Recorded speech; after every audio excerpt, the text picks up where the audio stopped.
In 2025, Costco has just released their Kirkland Signature version 3 golf ball. As a self-certified Costco golf nut, you know that I've got to try this one. I've been very excited to get it out on course. And on today's video, we're going to find out if this V3 ball is better than its predecessor. Is it longer? Is it more durable? Will it still spin around the greens and give you great results out on the course for a budget price? I was able to pick up 2 dozen of these for about $28 in my local Costco, so fantastic value, but are you going to get the performance? On today's video, we're going to find out. First, I'm going to play 1 hole of golf just to get some initial impressions, and then we'll take a little bit of a deeper dive into the characteristics of the V3 ball. First, we'll go driver. This is a little par 4. Dogleg right. This is kind of a shorter hole. If you saw my Sam's Club video, birdied the first hole. We'll see if we have the same luck with the Costco V3. It's gonna find left side of the fairway there. Wasn't my best strike ever, but very similar to that Sam's Club ball. I'd say the feel was firm coming off this driver. We are going to be very soon here hitting a bunch of drivers, and I'll be telling you all about the stats I'm seeing and all that. But initial impressions is a bit of a firm feeling and a bit of a mid-trajectory ball flight. All right, so left side of the fairway here, according to the Garmin watch, 226. So definitely not massive distance in any way, shape, or form, but that was a bad strike. Like I said, next test here, we're gonna be looking at distance a little bit more carefully. Right now though, I've got about 126 to where that pin is. I'm gonna go 50-degree wedge here. We're gonna see if we can dial in this distance. Whoa, that went really high. Extremely high. Distance-wise looked decent. Stopping power-wise, I'm not sure. We're gonna look at the pitch mark, but it seemed like it rolled down a little bit more than I would have expected for as high as that ball went. Now, one complaint of the version 2 balls was that they were a little too soft and a little too spinny. That one definitely didn't look too spinny, but again, we will test that here as we go. In terms of being too soft, the complaint was that these balls were marking up and not lasting long enough. I thought durability was okay myself with these things, but maybe they're even better here with the version 3s. We will test that as we go, and in fact, I'll play an entire round here today with one of these balls so that we can get an idea of how it holds up over a full 18 holes, as long as I don't lose one. So yeah, as I suspected, we actually hit right in here, and it rolled out a good 4.5 feet to this point here, which leads me to believe this is probably not as spinny of a ball as that version 2 ball. But again, it is dewy out here.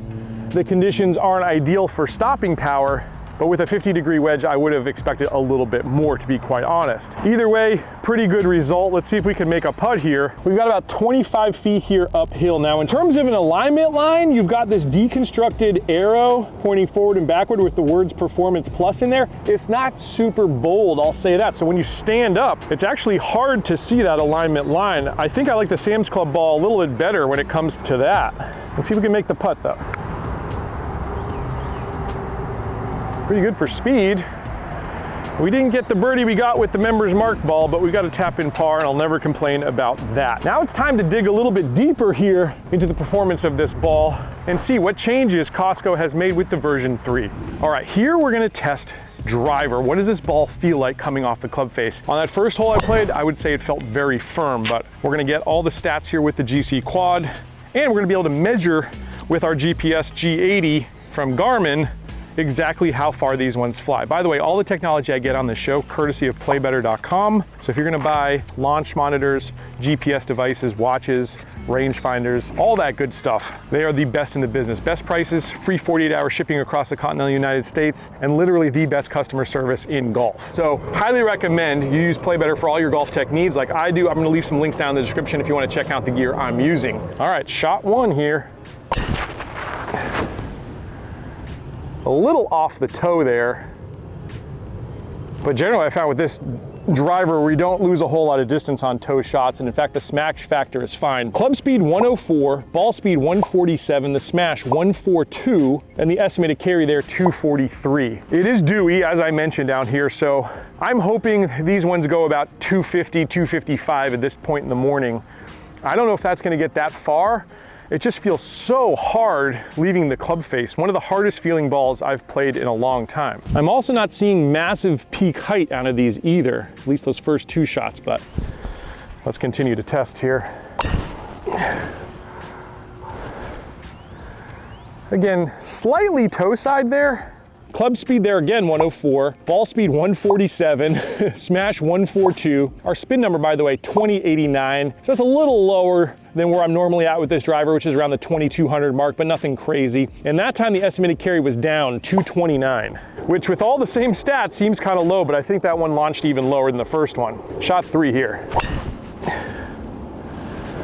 That was pushed, but that was dead middle of the club face. We're not gonna get as much rollout. That one's gonna be over in the rough, but it was dead middle. Club speed 103, ball speed 147, smash 142, so very consistent here with the ping 10K max. And the spin 2420, so up a little bit there. The estimated carry there, 251. Now that one did launch a little higher. Again, super firm feeling, very loud to the ear as well here with the driver. I personally, I'm not a fan, I don't think, of the feel of this one, but it's all about results. So let's find out how far these ones went. All right, so distance-wise, the numbers are pretty good, it looks like. I said I wanted to be around 255, and here we are at 259, just in the left rough. That was our second shot. This is our first shot over here in the right rough, and we're at 251, but this had no rollout in the rough at all, so you're gonna lose a few yards there, although this rough isn't mowed too high.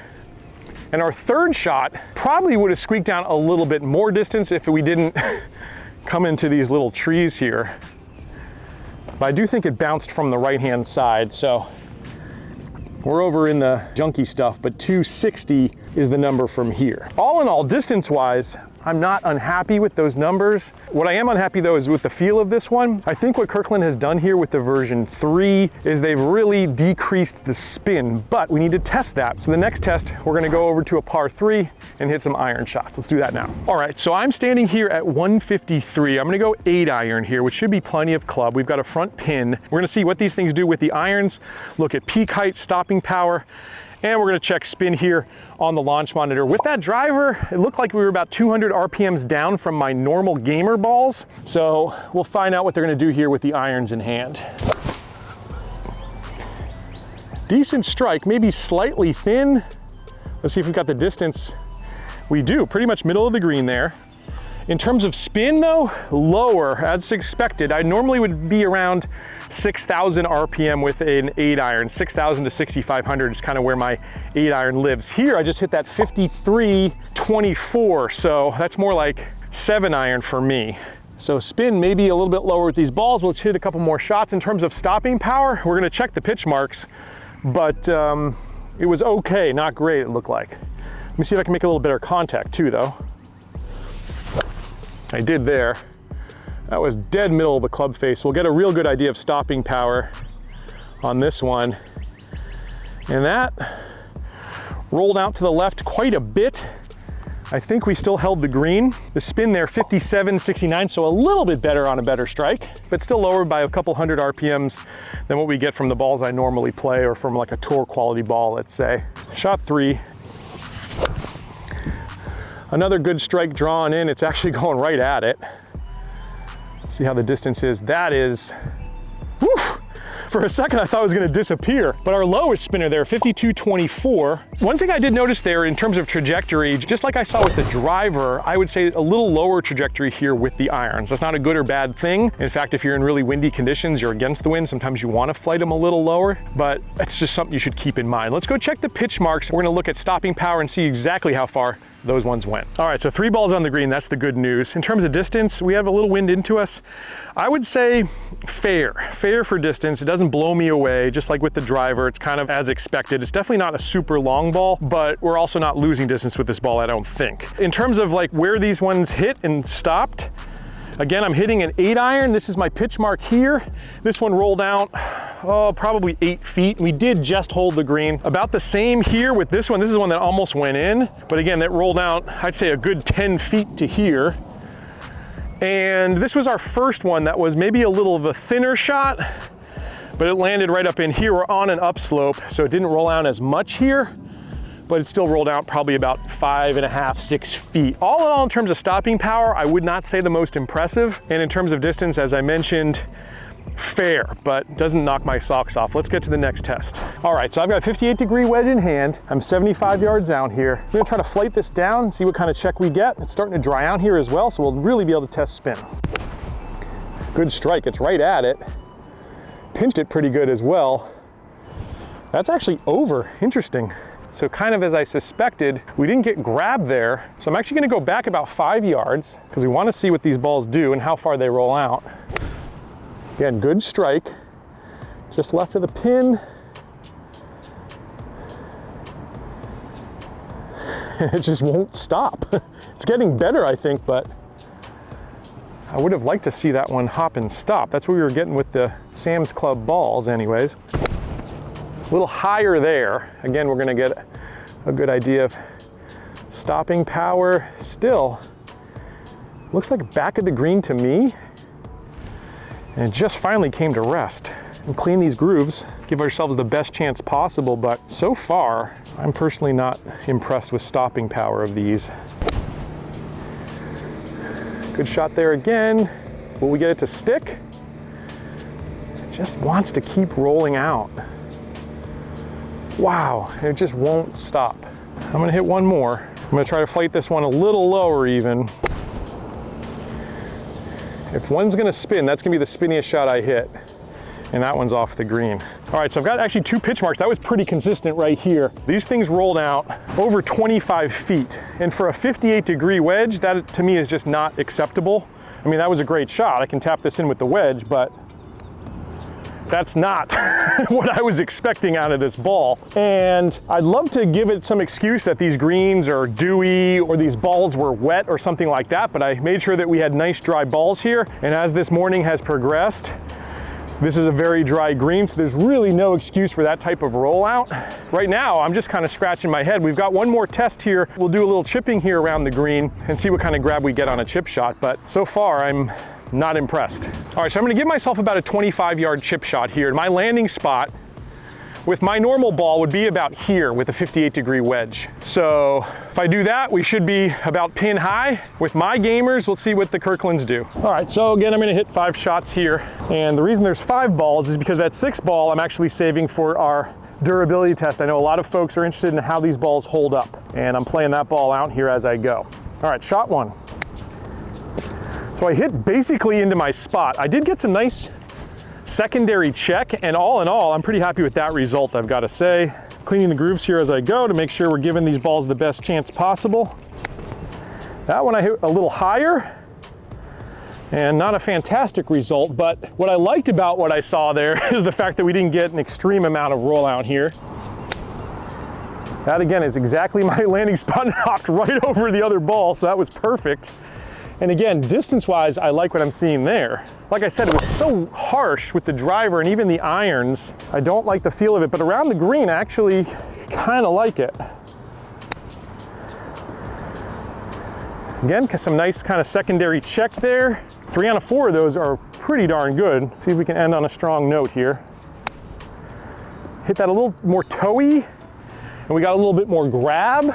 And 4 out of 5, yeah. So interestingly enough, I'm not sure I love it with the driver for sure, although distance-wise is okay. And with irons, you know, I'm kind of in between. And with the wedge shots, kind of a real poor performer in my opinion. Chipping test-wise, I've got to say, probably the best performance we've seen out of the V3 ball here. All right, so I played a full 9 holes with this ball. I didn't hit any trees, any car paths, anything like that. I really want to check durability, and there's definitely, for 9 holes, a little bit more marking than I would have expected, to be quite honest with you. It's not horrible, but it hasn't held up the best. There's still some marks there. So 3 spots on this ball here where you've got some decent markings. Again, played pretty well, kept it in the fairways and in the grass at least for the most part. So in terms of durability, I'm again a little disappointed here with what I'm seeing in the Kirkland V3 ball, especially for a harder ball.